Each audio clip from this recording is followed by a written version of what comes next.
Chapter 19. Here we will be talking about basic elements of control. Some warm-up questions. First, do you feel you respond well to change? What are some of the things you do to prepare for change, in class, at home, or on the job in the future? How do you feel when you are not in control of a project, a task, or a team situation? What do you do to try and regain control? Keep these questions in mind as we go through this chapter. Learning objectives. By the end of this chapter, you should be able to explain the purpose of control, including different types of control and the steps in the control process. Identify the three forms of operations control. Describe budgets and other tools for financial control. Distinguish between two opposing forms of structural control.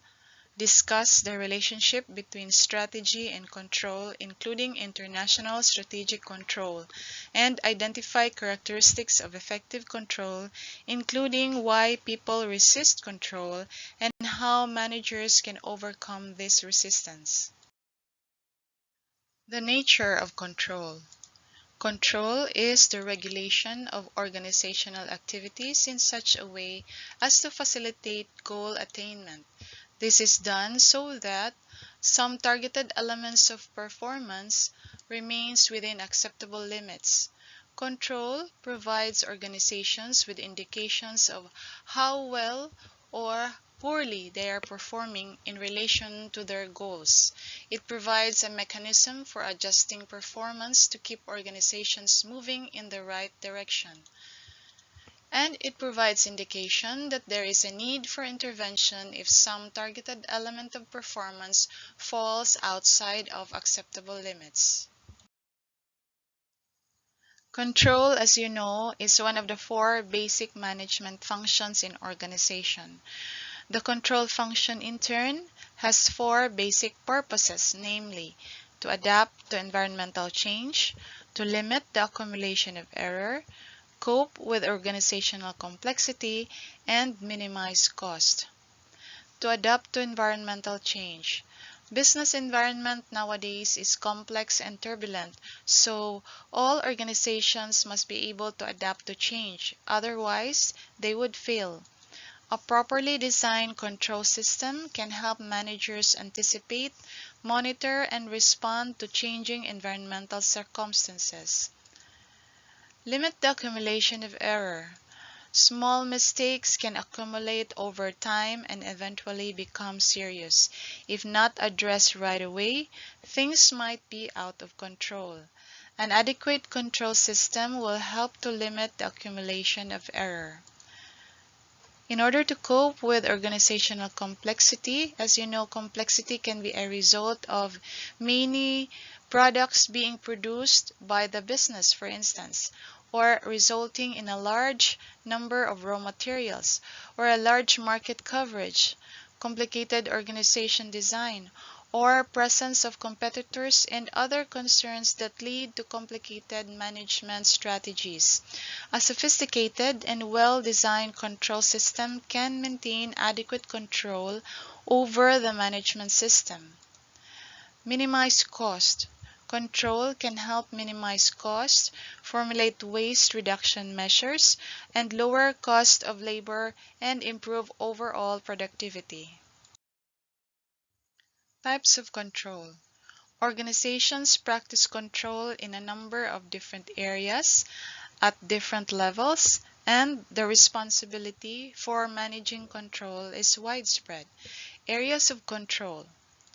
Most organizations define areas of control in terms of the four basic types of resources that they use, namely physical resources, human resources, information resources, and financial resources.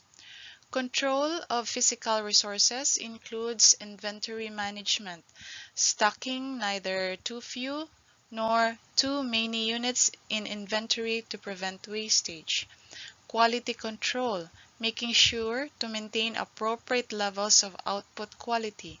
And equipment control means supplying the necessary facilities and machinery. Control of human resources include selection and placement of employees, training and development, performance appraisal, and compensation management.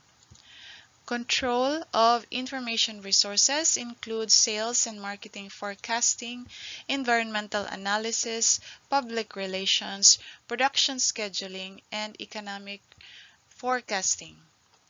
Financial control involves managing the organization's financial obligations so that they do not become excessive, ensuring that the firm always has enough cash on hand to meet its obligations but does not have excess cash sitting idly in a checking account, and ensuring that receivables are collected and bills are paid on a timely basis. Levels of control.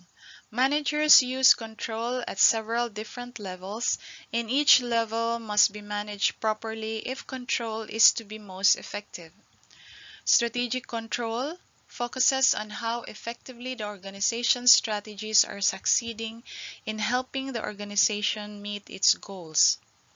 Structural control is concerned with how the elements of the organization's structure are serving their intended purposes. Operations control focuses on processes that the organization uses to transform resources into products or services. Financial control is concerned with the organization's financial resources. Who carries the responsibilities of control? The ultimate responsibility for control rests with all managers throughout an organization. Managers are accountable for and involved in activities for which control is their responsibility. Most larger organizations have one or more specialized management positions called controllers. A controller is responsible for helping line managers with their control activities, for coordinating the organization's overall control system, and for gathering and assimilating relevant information. Many organizations are beginning to use operating employees to help maintain effective control, resolve quality issues, and support assembly line processes. Steps in the control process. Regardless of the type or level of control system that an organization needs, each control process has four fundamental steps, namely, first, establish standards. Next, measure performance. The third is compare performance against standards. And lastly, determine the need for corrective actions. First step is establishing standards. A control standard is a target against which subsequent performance will be compared to. Standards should be expressed in measurable terms and consistent with the organization's goals. Managers must identify performance indicators, measures of performance that provide information that is directly relevant to what is being controlled. The second step in the control process is measuring performance. Performance is a constant and an ongoing activity for most organizations. Performance measures must be valid indicators of performance. So performance measures differ across level and functions. However, valid performance measures are difficult to develop and difficult to monitor for some activities. The third step in the control process is comparing measured performance against established standards. This will result in performance that is higher than, lower than, or equal to the standards. Circumstances must also be considered and must be determined where adjustments need to be done. The timetable for conducting comparisons will vary depending on what is being controlled. The final step is determining the need for corrective actions. Decisions regarding corrective action draw heavily on a manager's analytic and diagnostic skills. After comparing performance against control standards, one of the three actions is appropriate. First is to maintain the status quo or do nothing. Next, correct the deviation to bring operations into compliance with the standards, or change the standards, which probably may have been set too high or too low. Operations control focuses on the processes that the organization uses to transform resources into products or services. There are three forms of operations control: preliminary, screening, and post-action. Each occurs at different points in relation to the transformation process used by the organization. Preliminary control. The focus is on inputs to the organizational systems. This attempts to monitor the quality or quantity of financial, physical, human, and information resources before they actually become part of the system. Screening control takes place during the transformation process. As the outputs are produced, they are screened at checkpoints to make sure they meet the standards. Screening controls relies heavily on feedback processes. It's an effective way to promote employee participation and train them to catch problems early in the transformation process to prevent possible errors. Post-action control monitors the outputs or results of the organization after the transformation process is complete. Post-action can provide management with information for future planning and also be used as a basis for rewarding employees. Financial control is concerned with the organization's financial resources. Control occurs as financial resources flow into the organization in terms of capital, sales, profits, or revenues, are held by the organization as working capital, and retained earnings flow out of the organization as payment of expenses such as utilities payments or purchase of raw materials. Budgetary control. A budget is a plan expressed in numerical terms. We all do budgeting tasks at some point, like for example, when your parents gave you a daily or weekly allowance. How will you budget it for maybe snacks or your lunch, cell phone load or transportation expenses, and others? For a business, budgets may be established at any organizational level, and they are typically done on an annual basis or sometimes less, like quarterly or monthly. Budgets are expressed in financial terms, units of output, or other quantifiable factors.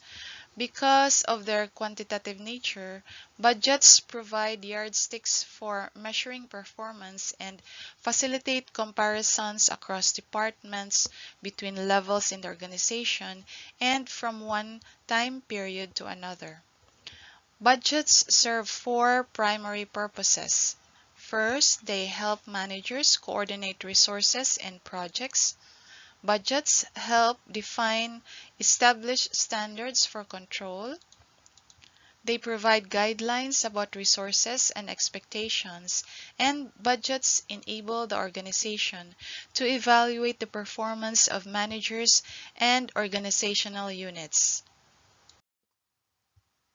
Most organizations develop and use three types of budgets.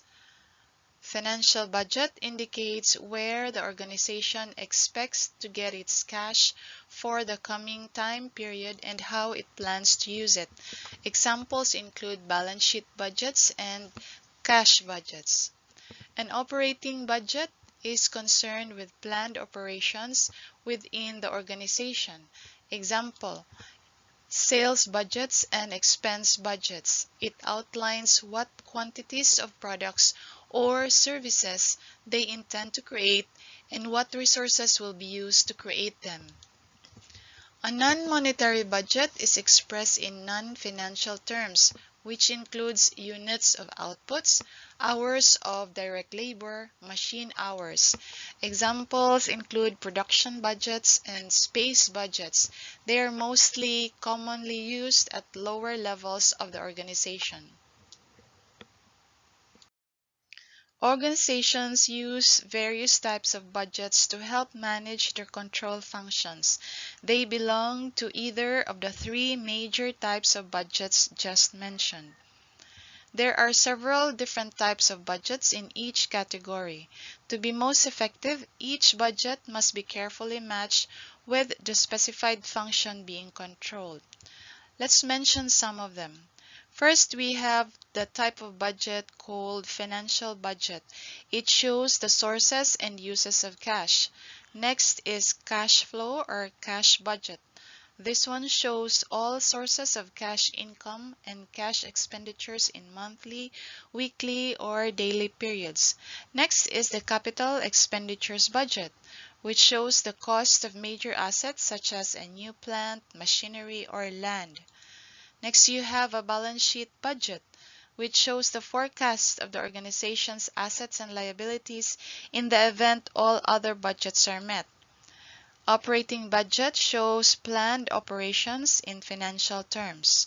Sales or revenue budget shows income the organization expects to receive from normal operations. Expense budget shows anticipated expenses for the organization during the coming time period. Next, we have profit budget. It shows anticipated differences between sales or revenues and expenses. Non-monetary budget shows planned operations in non-financial terms. Labor budget. This shows the hours of direct labor available for use. Space budget is the square feet or meters of space available for various functions. And then we have production budget, which shows a number of units to be produced during the coming time period. How are budgets developed? Budgets were traditionally developed by top management and the controller and then imposed on lower level managers.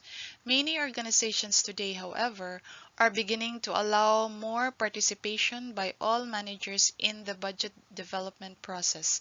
Most organizations use the same basic process to develop budgets.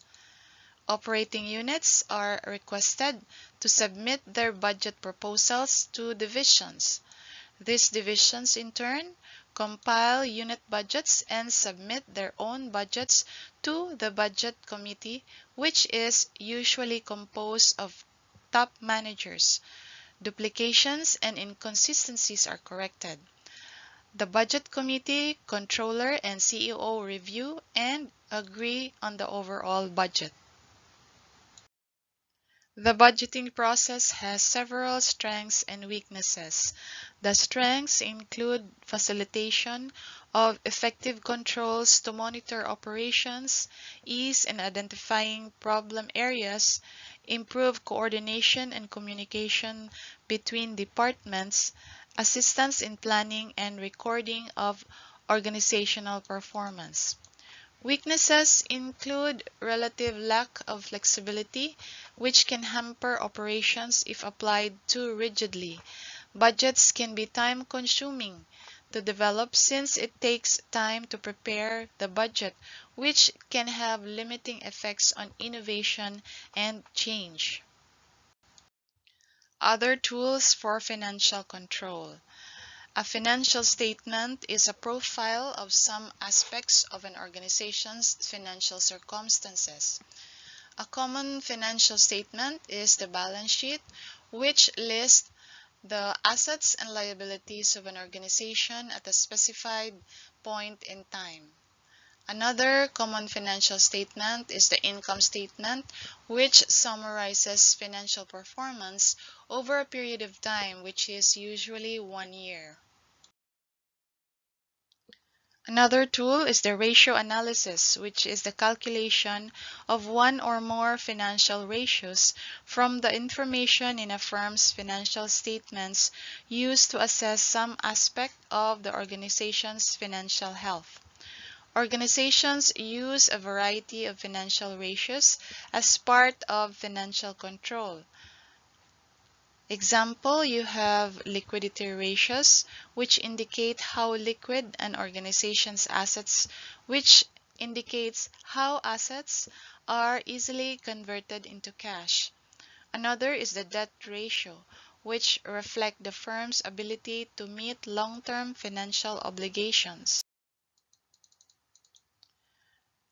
Return ratios show managers and investors how much return the organization is generating relative to its assets. Coverage ratios help estimate the organization's ability to cover interest expenses on borrowed capital.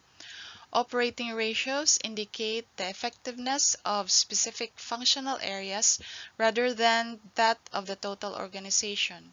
You will know more about ratios in your accounting subject. A financial audit is an independent appraisal of an organization's accounting, financial, and operational systems. There are two major types of financial audits, which are the external and the internal audit. External audits are financial appraisals conducted by experts who are not employees of the organization. They are typically concerned with determining whether the organization's accounting procedures and financial statements are compiled in an objective and verifiable fashion. Publicly held corporations are required by law to have external audits regularly as assurance to investors that the financial reports are reliable. The internal audit is handled by employees of the organization. Its objective is the same as that of an external audit, which is to verify the accuracy of financial and accounting procedures used by the organization. Internal audits also examine the efficiency and appropriateness of financial and accounting procedures. Structural control. This deals with the effectiveness of the firm's organizational design. Organizational control generally falls somewhere between the two extremes of bureaucratic and decentralized control. Bureaucratic control is characterized by formal and mechanistic structural arrangements designed to extract employee compliance. Organizations that use it rely on strict rules and a rigid hierarchy, insist that employees meet minimally accepted levels of performance, and often have a tall structure. They focus their rewards on individual performance and allow only limited and formal employee participation. Decentralized control is based on informal and organic structural arrangement, such as group norms and organizational culture, to obtain employee commitment to the organization. Employees are given the responsibility for controlling themselves and are encouraged to perform beyond minimally acceptable levels. Organizations using this approach are usually relatively flat, and they direct rewards at group performance and favor widespread employee participation. Strategic control is aimed at ensuring that the organization is maintaining an effective alignment with its environment and moving toward achieving its strategic goals. Strategic control generally focuses on structure, leadership, technology, human resources and information, and operational control systems. Strategic control is especially important for international businesses due to their large size, complexity, and geographic diversity. Some international businesses use a centralized control system, whereas others favor decentralization. To know more about structural control and international strategic control, watch this video. Control activities ensure that plans actually occur. Centralized control versus decentralized control deals with the level where important decisions are made. Centralization means that decision authority is held at the top, while decentralization has decisions authority at lower levels. The trend in the US over the past 30 years is toward decentralization. This means decisions are made by employees who are closer to the action and better informed about the issues. Centralized control creates a formal, top-down, mechanistic structure with rigid hierarchies of jobs within tall structures where employees' compliance is required. It's assumed that the typical employee is resistant to change and slow to respond to customer needs, so this tighter control is necessary. This type of control is useful in more mature industries and stable environments. Decentralized control provides an informal and organic arrangement with strong culture values and flat structures, where employees participate in problem solving and decision making for issues that impact their jobs. Rules are used only when necessary. This control system tends to increase employee engagement and is useful in more uncertain, rapidly changing industries where flexibility is key. Managers need to select a decision-making level that supports their organization's business strategy. A cost strategy requires centralization, while a differentiation strategy requires decentralization. Although in crisis situations, it might be necessary to centralize more of the decision-making. Characteristics of effective control. Control systems tend to be most effective when they are integrated with planning. The more explicit and precise the linkages between planning and control, the more effective the control system will be. To achieve this, one must account for the control system as the plans are being developed. Flexibility. The control system itself must be flexible enough to accommodate change. Control systems must be accurate to be effective. Inaccurate information results in bad decision-making and inappropriate managerial actions. To be effective, a control system must provide information as often as necessary, and the information provided must be as objective as possible and free from bias and distortion. Many employees resist control, especially if they feel over-controlled or if they think control is inappropriately focused or rewards inefficiency, or if they are uncomfortable with accountability. Over-control occurs when an organization attempts to control too many things. Employees tend to resist if too many controls are placed on them. Inappropriate focus. If the control system focuses too much on quantitative variables and leaves no room for analysis or interpretation, or if the focus is too narrow, then in this case problems can occur. Rewards for inefficiency. Control systems must not reward inefficiency. It can lead to employees to behave in ways that are not in the best interests of the organization. Too much accountability. Accountability for one's work is increased when control systems are in place, and this may promote resistance. Poorly performing employees will resist efficient controls. So, what are the ways in overcoming resistance to control? One is to encourage employee participation. When employees are involved with planning and implementing the control system, they are less likely to resist it. Another is to develop verification procedures.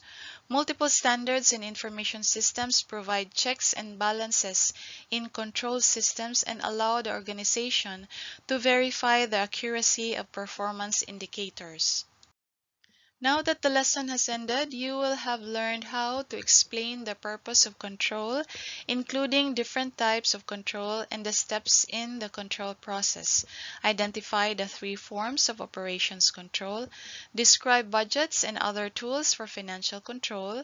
Distinguish between 2 opposing forms of of structural control, discuss the relationship between strategy and control, including international strategic control, and identify characteristics of effective control, including why people resist control and how managers can overcome this resistance. You have reached the end of the chapter.